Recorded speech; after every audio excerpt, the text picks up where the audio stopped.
Hey guys, it's Ashley here from the Teacher's Treasure Chest. Thanks for spending your Tuesday afternoon with me. I am really excited to talk to you guys about intervention and how I make it work in my classroom. I feel like sometimes we see intervention and we panic. There's a lot of reasons for that panic. It's making sure that we meet the needs of our students, making sure we fit the time in, and having the resources to do all of that. So what I want to talk to you a little bit about today is how intervention works for myself and then how I help other teachers when I'm consulting with them get intervention results in their classrooms. So there's a few tips that I have that have really helped me over the years create successful readers and successful students in math. And I've done all of that, I feel like, because of my intervention time. When you think about your regular small group instruction that happens, a lot of times students don't get it during that 20-minute block where they're in a group with 5 other students. And that does not mean that there's a learning disability or a need for a special education route.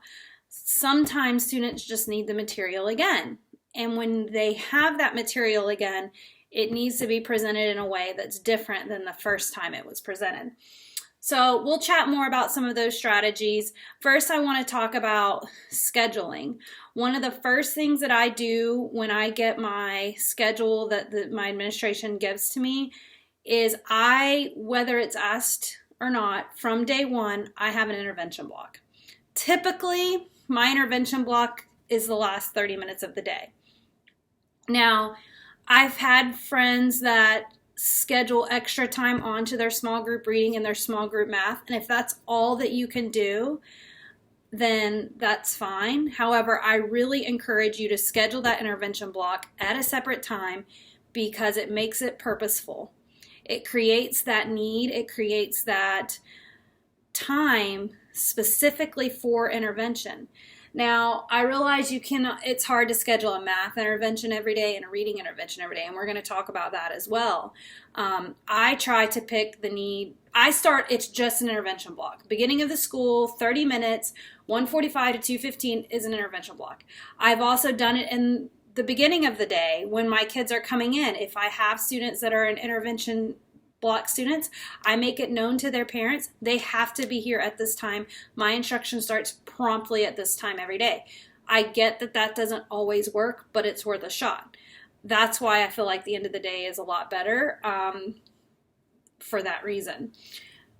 Beginning or end of the day, it does not matter as long as you have that scheduled from day one. Now, on the first day of school, you're not going to likely pull intervention students and start working with them. However, you can use your previous year's data to pull those students during that time you've allotted for intervention and start screening them the first few days of school. Maybe not the first day of school, because the first day of school, let's just be honest, is crazy, and you can set all these plans in motion and none of that will happen. But those first few days, use that intervention time, use your previous year's data, get with the previous year teacher, determine who might have a need, and start screening them. That way you can start instruction very quickly. There's no reason that we should wait until week 4 or week 5 to start intervention.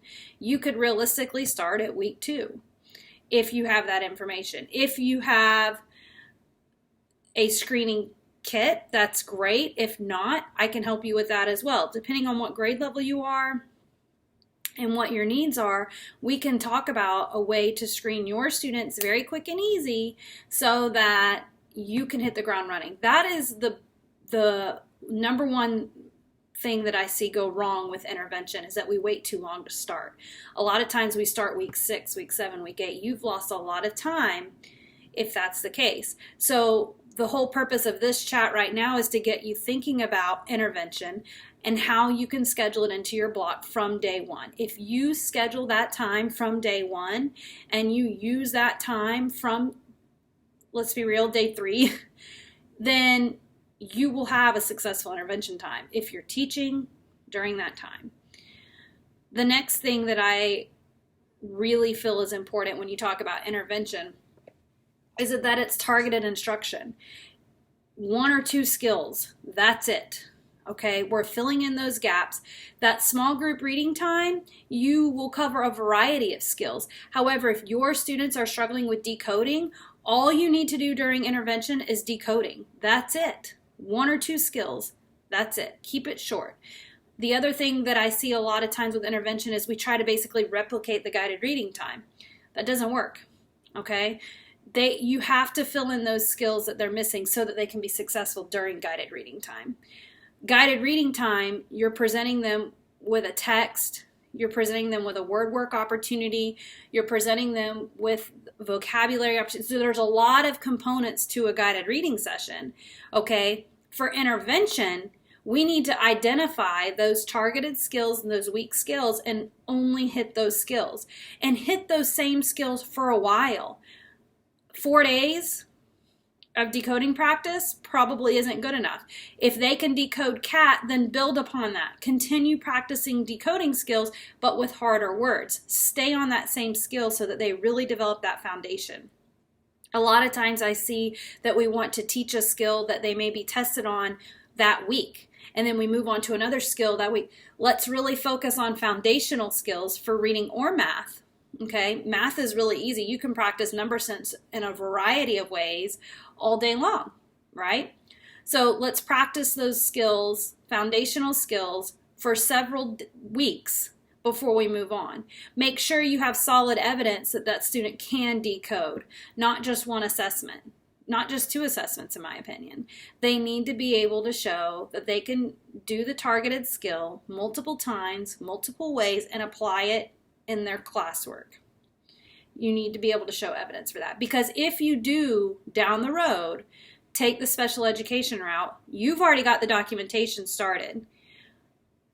Document for as many kids as you can. That way you don't have to backtrack it. You've already done these interventions. This is what you're doing. I have a spreadsheet that you can use for that. I'll upload it in the comments, because you don't want to have to go back and recreate the wheel. So the point of targeted intentional instruction will make all the difference in your groups. Because, for example, when I taught 4th grade a few years ago, we only taught place value for like 2 weeks. Place value is the root of a lot of mathematical problems. Number sense is the root of a lot of mathematical problems. I carried on my place value instruction and intervention for those students who were struggling with that for months. Now, eventually I did start adding in other skills for them, but we always touched on place value. And it was a long time before I added those skills in. So the idea is that you start small and you grow gradually, 1 skill at a time. Can they master this? Especially with those little 1st graders and kindergartners. You want them to see success. You want them to feel confident about what they're doing, because let me tell you, confidence is a huge barrier for students who are struggling. They know they struggle. They don't like that they struggle, and it's not fun for them. Okay? So let's talk a little bit more about that. Some of the things that I do and look, I'm a classroom teacher, reading specialist, all that. I still learn and try new things every single school year, okay? I feel like the day that we have it all figured out, we should go try something else, do another career. Maybe I'll be a realtor. Well, not really, but you know what I mean? Like, there's no one that has this whole teaching thing all figured out. There's no one. But what we can do is collaborate and share ideas so that what works for you, hey, I haven't tried that. That is the key to intervention. If you sit down with your students and you present the material and you pull that same basal out that you did during guided reading and you just have them read it again, we're not going to get the same results as if you do this in a completely different way, using completely different resources, using completely different strategies and best practices. That's the tune I want you to think about with your intervention. How is this instruction different from my tier 1 instruction?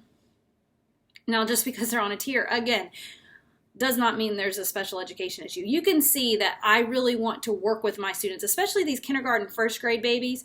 You want to work with them quite a bit and be sure that there's something going on before you go down that route. Because if we don't, you are setting them apart for forever. And we may have to, that may be necessary, but let's give them a shot. Let's give them true intentional intervention so that they can see where they're at, so they can be successful, okay?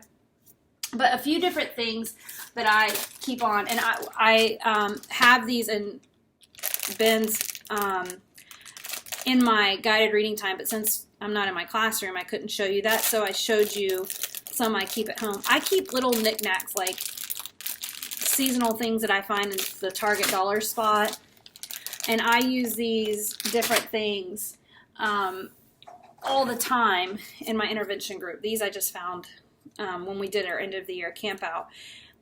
And so the point of me showing you these resources is that these are 50 cents a dollar. I find them on clearance. I save them and I use them year after year, and I pull them out for different purposes. Like for this, we might do a word hunt, okay? Just adding that little knickknack and sparking that engagement will create something in your students that you cannot create with a workbook or a worksheet or anything else. So your intervention time needs to be purposeful, targeted, and engaging, okay? I use my intervention binders. I have a parent volunteer and a para that pulls those students as well and uses the intervention binders. And then I use a component of the intervention binder in my small group instruction. So I may use 1 or 2 pages, but then I move on to something more hands-on so that it gives my students a chance to practice the skill in an engaging way. The word building cards that I use with the words and the sentences, and they build the cards, I change out the clothespins. So sometimes we use these. I have ones with ice cream cones on them. I have ones with pieces of fruit on them. Just changing out those little materials to make your students enjoy what they're doing makes a big difference.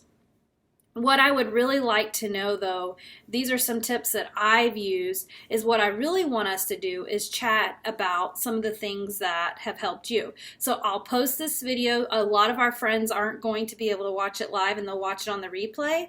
So we'll post the video, but in the event, we're actually going to chat about specific strategies that we can use to create an intervention block that's purposeful, targeted, and engaging. Those are my 3 things. So hop on over to the event. We will chat there more specifically. You can talk to me specifically about some of the things that you struggle with intervention, and I'll share some more ideas and strategies in there. Have a great day. Bye.